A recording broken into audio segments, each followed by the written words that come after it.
Yo, we've been having camera problems, and now Julie's bond has been revoked, so listen, we're gonna get right to it, okay? 3 Nephi. It's gonna be a recap of chapters 11 through 26.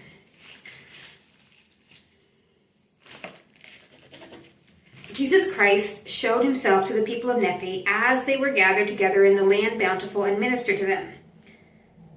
The Father testifies of his beloved Son. Christ appears, proclaims his atonement. People feel the wound marks on his hands and feet and side, and they cry, Hosanna. He set forth the mode and manner of baptism. The spirit of contention is of the devil.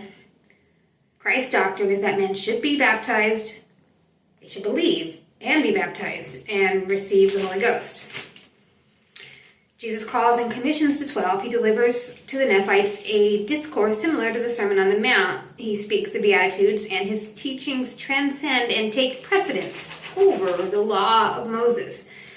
Men are commanded to be perfect, even as he and his Father are perfect. Jesus teaches the Nephites the Lord's Prayer. They are to lay up treasures in heaven. The 12 in their ministry are commanded to take no thought for the temporal things. Jesus commands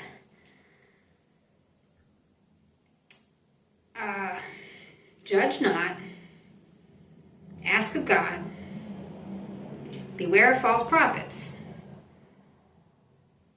He promises salvation to those who do the will of the Father.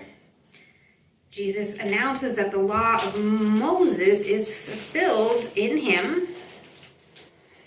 The Nephites are of the other sheep of whom he spake.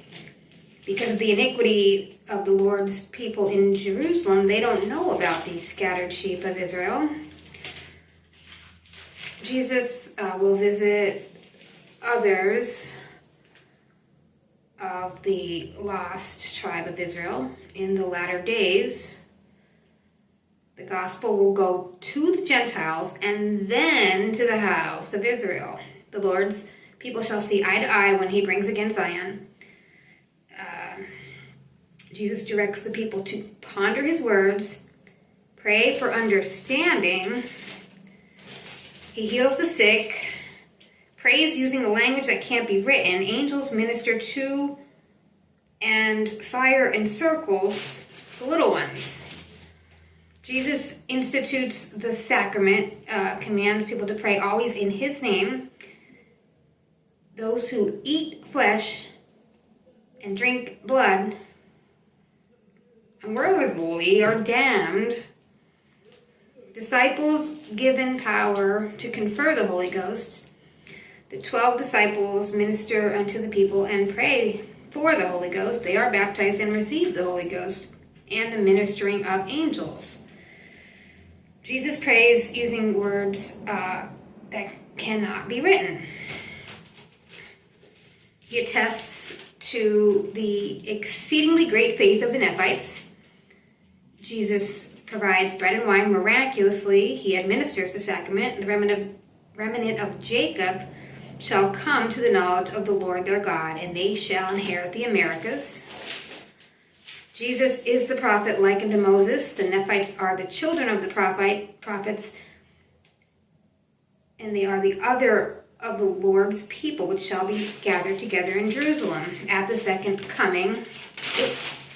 Skipped a page, sorry. This would be the Nephites are the children of the prophets. The others of the Lord's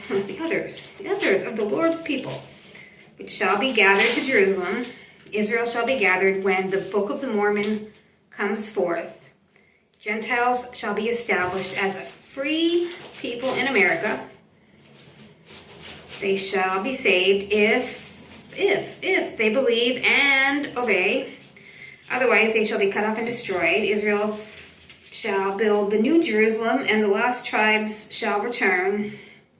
In the last days, Zion and her stakes shall be established. Israel shall be gathered in mercy and tenderness.